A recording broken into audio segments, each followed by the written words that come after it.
여름 햇살이 수평선 너머로 기울어지는 오후 5시, 작은 항구 마을의 해변가에는 익숙한 소음이 들려왔다.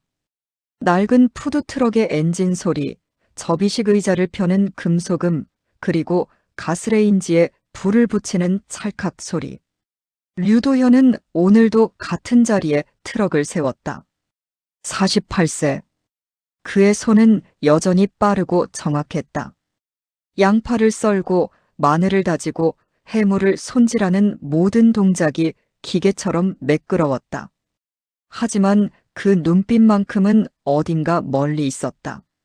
마치 바다를 보는 듯 하면서도 바다 너머 어딘가를 응시하는 것 같았다. 트럭 안쪽 벽에는 낡은 신문 스크랩 하나가 붙어 있었다. 미슐랭 투스타 셰프 류도현 신메뉴로 업계 화제라는 제목이 희미하게 보였다. 사진 속 그는 환하게 웃고 있었고 양복 차림에 자신감이 넘쳤다. 지금의 그와는 전혀 다른 사람 같았다. 아저씨, 오늘도 스튜 있어요? 단골 손님인 고등학생 여자아이가 자전거를 세우며 물었다. 응, 조금만 기다려. 도현은 짧게 대답하고 냄비에 토마토 베이스를 부었다. 조개와 새우, 오징어가 차례로 들어가고 화이트 와인이 지글지글 소리를 내며 끓었다. 바질 향이 공기를 채웠다. 그는 국자를 저으면서 무심결에 왼쪽 손목을 만졌다. 은재 팔찌. 오래되어 광택은 사라졌지만 여전히 단단하게 그의 손목을 감싸고 있었다. 팔찌를 뒤집으면 안쪽에 작은 글씨가 새겨져 있었다. You shine in my darkest night. 그 문구를 볼 때마다 도현은 숨이 막혔다. 가장 빛났던 순간과 가장 어두웠던 순간이 동시에 떠올랐기 때문이다. 그리고 그 모든 순간의 중심에는 한 사람이 있었다. 여기요. 도현은 스튜를 담아 건넸다. 여자아이는 신나게 첫 숟가락을 떴다. 역시 최고예요. 아저씨는 왜 이런 데서 장사해요? TV 나가도 되겠는데. 그냥. 도현은 대답 대신 미소로 얼버무렸다. 그는 더 이상 무대에 서고 싶지 않았다. 조명도 박수도 찬사도 필요 없었다. 그저 이 작은 트럭 안에서 바다 소리를 들으며 요리하는 것만으로 충분했다. 해가 완전히 지고 하늘이 보랏빛으로 물들 무렵 도현은 트럭 문을 닫고 해변으로 걸어갔다. 파도가 발끝을 적셨다. 그는 주머니에서 낡은 사진 한 장을 꺼냈다. 사진 속에는 웃고 있는 여자와 어린 소녀가 있었다. 미안해. 그가 나지막이 중얼거렸다. 바람이 불어왔다. 차갑고도 따뜻한 바람이었다. 그리고 바로 그때 멀리서 누군가의 목소리가 들려왔다. 도현 씨? 도현의 심장이 멎는 듯했다. 그 목소리. 이 세상에서 단 한 사람만이 그렇게 부를 수 있는 그 억양. 천천히 고개를 돌렸다. 그리고 그는 믿을 수 없다는 표정으로 그 자리에 얼어붙었다. 15년 만에 그가 가장 보고 싶으면서도 가장 보고 싶지 않았던 사람이 그의 앞에 서 있었다. 한이솔은 카메라를 목에 건 채 해변을 따라 걸었다. 21살 영상학과 2학년. 교수가 내준 과제는 단순했다. 작은 마을의 일상을 담아오기. 하지만 이솔에게는 단순한 과제가 아니었다. 그녀는 평범함 속에서 이야기를 찾아내는데 재능이 있었고 이번에도 뭔가 특별한 것을 발견하고 싶었다. 그러다 해변 끝자락에서 낡은 푸드트럭을 발견했다. 저게 뭐지? 트럭은 오래되었지만 깔끔했다. 간판에는 손글씨로 바다의 맛이라고 쓰여 있었고 트럭 주변에는 몇몇 손님들이 의자에 앉아 음식을 먹고 있었다. 이솔은 본능적으로 카메라를 들었다. 뷰파인더 너머로 보이는 장면이 마음에 들었다. 석양을 등지고 서 있는 트럭, 그 안에서 조용히 요리하는 남자의 실루엣. 완벽한데. 이솔은 몇 장을 찍은 뒤 트럭으로 다가갔다. 문 앞에서 멈춰 안을 들여다보니 40대 후반으로 보이는 남자가 냄비를 저으며 집중하고 있었다. 그의 손놀림은 마치 춤을 추는 것처럼 우아했다. 저기요, 사장님. 도현이 고개를 들었다. 눈이 마주쳤다. 그의 눈빛은 온화했지만 어딘가 슬픔이 깃들어 있었다. 네, 뭘 드릴까요? 아, 주문이 아니라요. 저 영상학과 학생인데 과제 때문에 마을 풍경을 찍고 있거든요. 여기 너무 멋있어서요. 촬영해도 괜찮을까요? 도연은 잠시 망설이더니 수줍은 듯 미소 지었다. 괜찮습니다. 편하게 찍으세요. 감사합니다. 이솔은 신이 나서 카메라를 켰다. 트럭 외관, 메뉴판, 요리하는 도연의 모습을 차례로 담았다. 도연은 카메라를 의식하지 않으려 애썼지만 가끔 렌즈를 힐끗 쳐다보곤 했다. 사장님, 혹시 인터뷰도 괜찮을까요? 짧게요. 인터뷰요?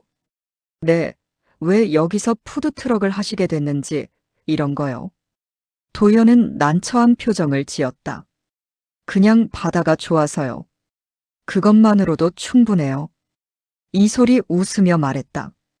그리고 그녀는 도연이 접시에 스튜를 담는 모습을 클로즈업으로 촬영하기 시작했다. 그의 손이 화면을 가득 채웠다. 그리고 그 순간 이솔의 눈이 한 곳에 멎었다. 손목에 채워진 은재 팔찌. 카메라 화면을 통해 본 그 팔찌는 낡았지만 독특한 디자인이었다. 이솔은 순간 심장이 쿵 내려앉는 기분을 느꼈다.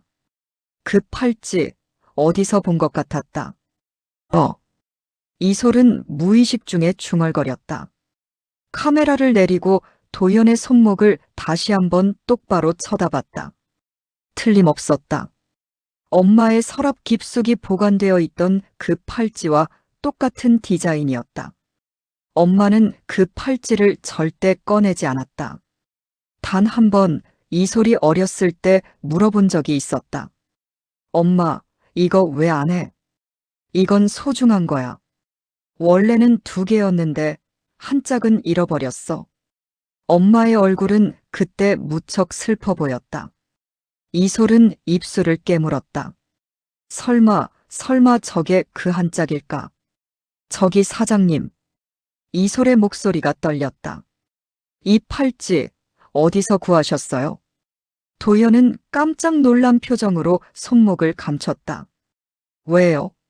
아니, 그냥 디자인이 특이해서요. 오래전에 받았습니다. 소중한 사람에게서. 도연의 목소리는 낮고 조심스러웠다. 그는 더 이상 말하고 싶지 않다는 듯 고개를 돌렸다. 그렇군요. 이솔은 더 묻지 않았다. 하지만 그녀의 머릿속은 복잡해졌다. 우연일까? 아니면.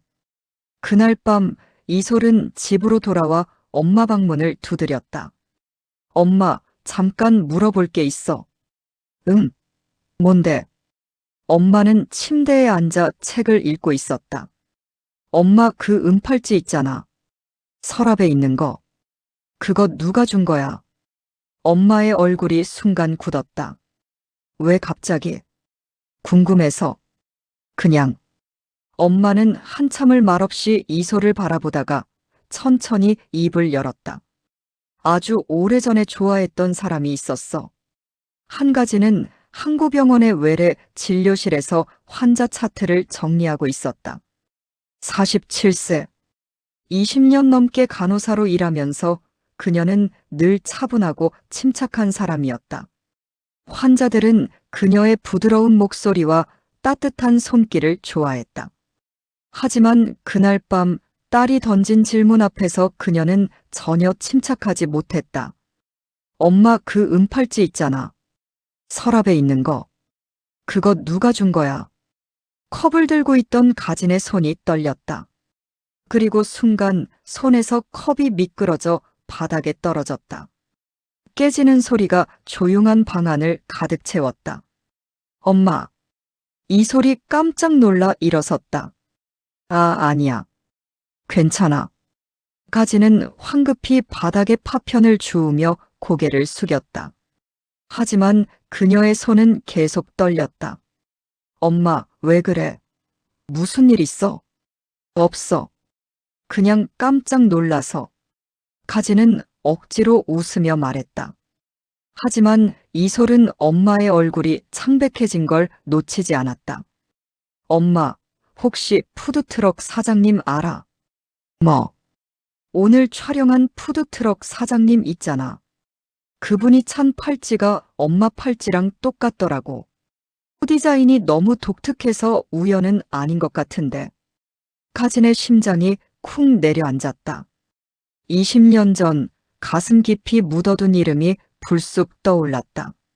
류도현. 그 이름만으로도 가슴이 저렸다. 그날 밤 가지는 잠을 이룰 수 없었다. 그녀는 침대에서 일어나 서랍을 열었다. 오래된 나무 상자 속에는 은팔찌 하나가 조용히 누워 있었다. 가지는 팔찌를 꺼내 손바닥 위에 올려놓았다. 안쪽에 새겨진 문구가 희미하게 빛났다. You shine in my darkest night. 도연이 직접 새긴 문구였다. 두 개의 팔찌. 하나는 그가, 하나는 그녀가 차기로 했었다. 영원히 함께하자. 도연은 그렇게 말했었다. 가난한 간호학과 학생이었던 그녀와 막 레스토랑에서 인정받기 시작한 젊은 셰프였던 그들의 사랑은 눈부셨다. 하지만 그 빛은 오래가지 못했다. 도연이 결혼한 지 3년 후 끔찍한 교통사고가 일어났다. 그의 아내와 어린 딸이 그 자리에서 세상을 떠났다. 도연은 그 후 모든 것을 잃은 사람처럼 변했다. 레스토랑을 그만두고 전화를 끊고 세상과 단절했다. 가지는 그때 그에게 다가갈 수 없었다. 아니, 다가가면 안 된다고 생각했다. 그는 슬픔에 빠져 있었고 그녀는 임신해 있었다. 도연의 아이를. 그것은 사고가 일어나기 몇 달 전 우연히 다시 만난 그날 밤의 일이었다. 오랜 시간이 지났지만 여전히 서로를 사랑하고 있다는 것을 깨달았던 그 순간. 하지만 도연에게는 이미 가족이 있었고 가지는 그저 지나간 사랑이었다. 그리고 그 뒤로 가지는 혼자 이솔을 낳았다.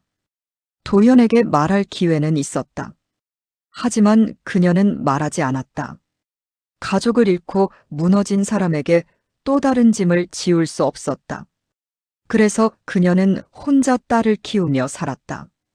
그리고 20년이 흘렀다. 다음 날 저녁 가지는 병원 업무를 마치고 해변으로 향했다.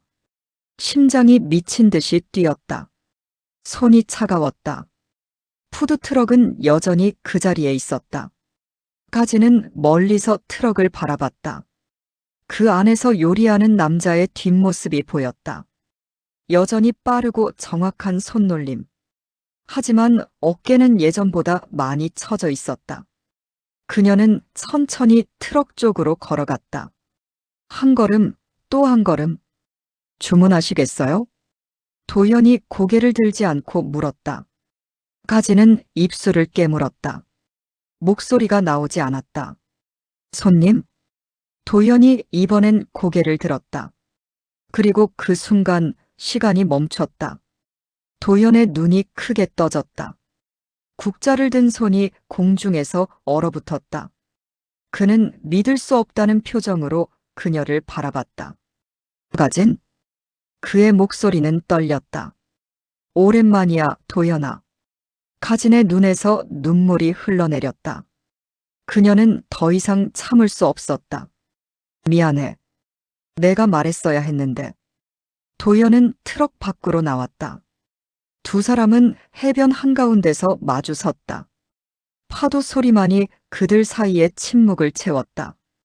뭘 말했어야 했는데? 도연이 조심스럽게 물었다. 가지는 그를 똑바로 바라보며 말했다. 우리 딸이 있어. 내 딸이. 푸드트럭 뒤편에는 낡은 나무 벤치가 하나 있었다. 페인트가 벗겨지고 바닷바람에 낡아 있었지만 그 위에 앉으면 수평선이 한눈에 들어왔다. 도연은 가끔 영업을 마친 후 이곳에 앉아 파도 소리를 들었다.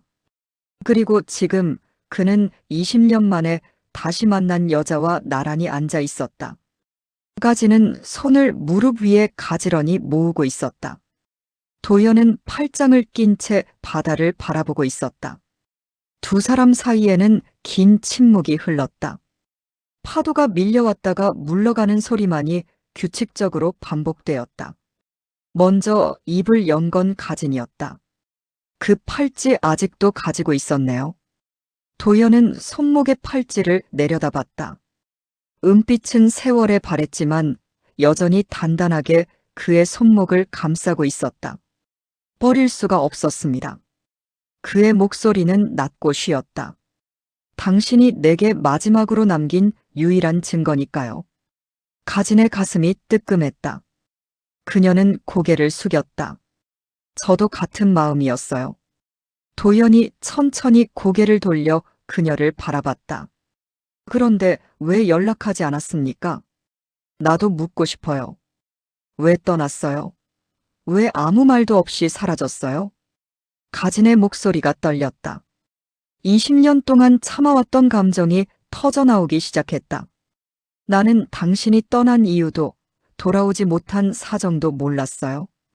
그냥 버림받았다고만 생각했어요. 도연은 입술을 깨물었다. 그는 주먹을 쥐었다 폈다를 반복했다. 사고가 났습니다. 알아요. 아내와 딸을 한꺼번에 잃었습니다.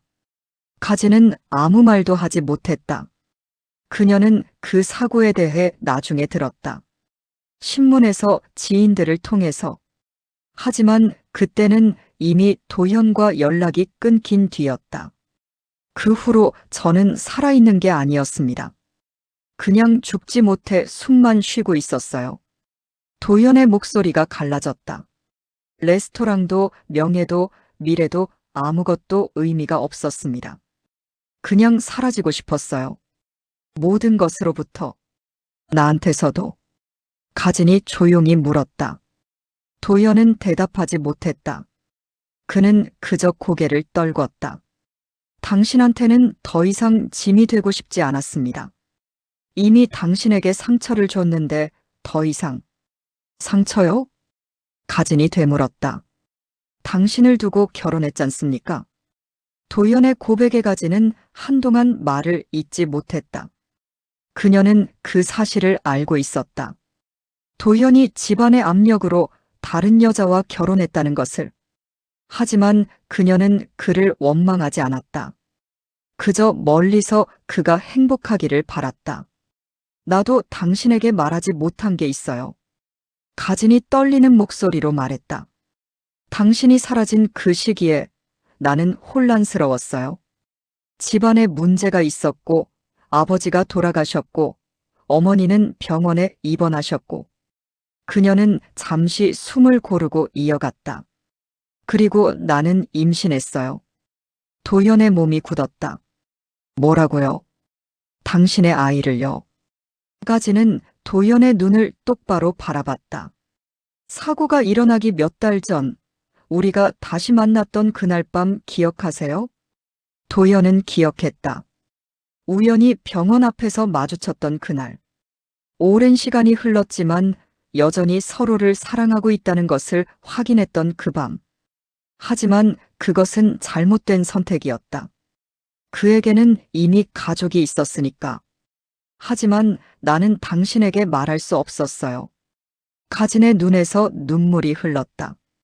당신은 가족을 잃고 무너졌고 나는 당신에게 또 다른 짐을 지울 수 없었어요. 그래서 혼자 결정했어요. 혼자 낳고 혼자 키우기로. 도연은 아무 말도 하지 못했다. 그는 손으로 얼굴을 감쌌다. 어깨가 떨렸다. 이솔 그 아이가. 네. 이솔이에요. 우리 딸. 당신의 딸. 도연은 고개를 들어 밤하늘을 바라봤다. 별들이 총총히 빛나고 있었다. 눈물이 볼을 타고 흘러내렸다. 저는 아버지가 될 자격이 없습니다. 그건 내가 정할 일이 아니에요. 가진이 말했다. 이 소리가 정할 일이죠. 도연은 바다 쪽을 바라봤다. 어둠 속에서 파도가 하얗게 부서지고 있었다. 그는 평생 자신을 용서하지 못했다. 가족을 지키지 못한 것, 사랑했던 사람을 떠난 것, 모든 것에서 도망친 것. 하지만 지금 그에게 다시 기회가 주어진 것일까? 아니면 이것은 또 다른 벌인 걸까?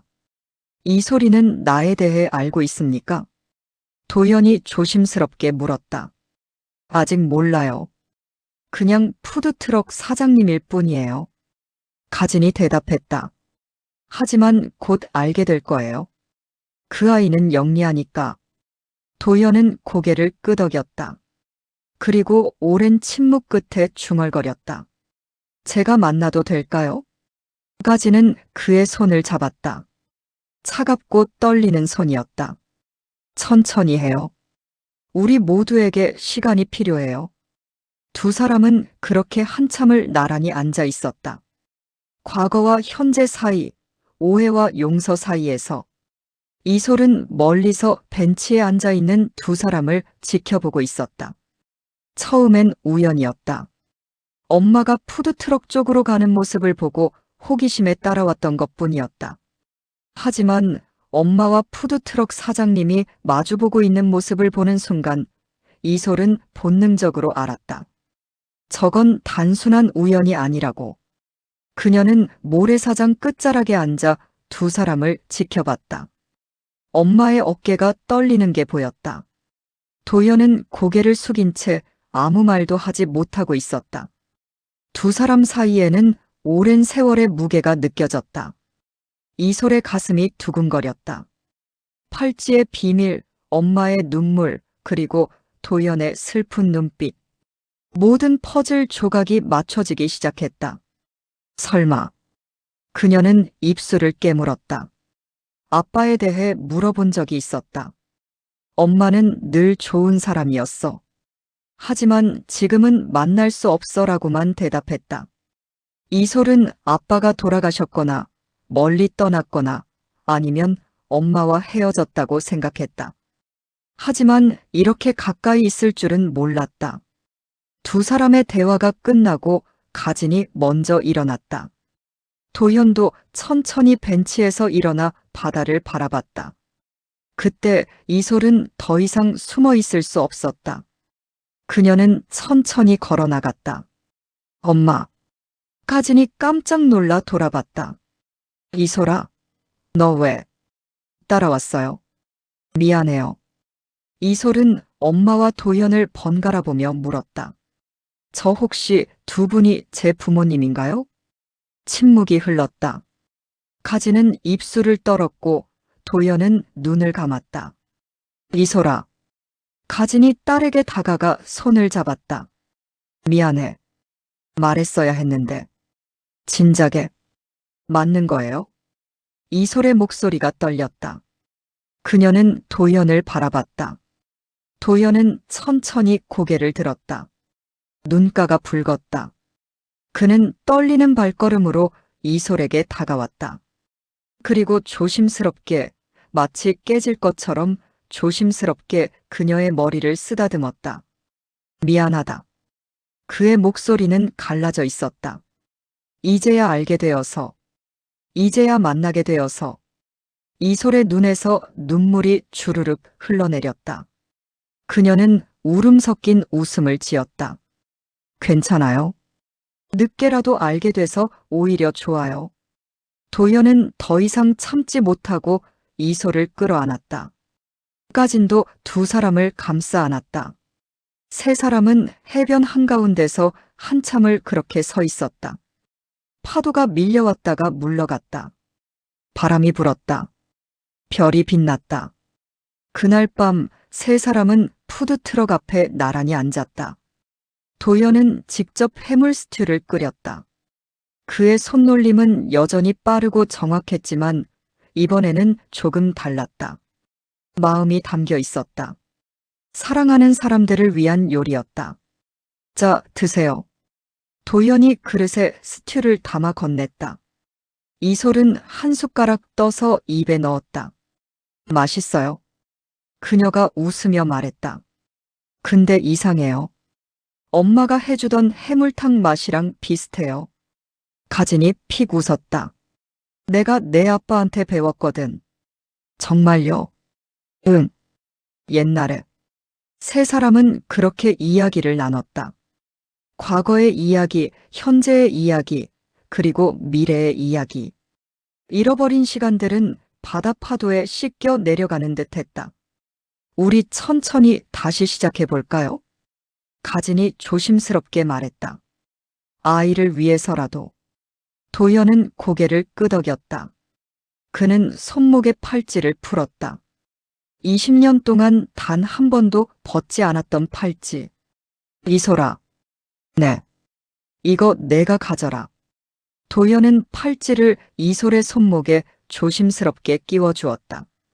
이제 이건 내가 이어가야 할 인연이니까.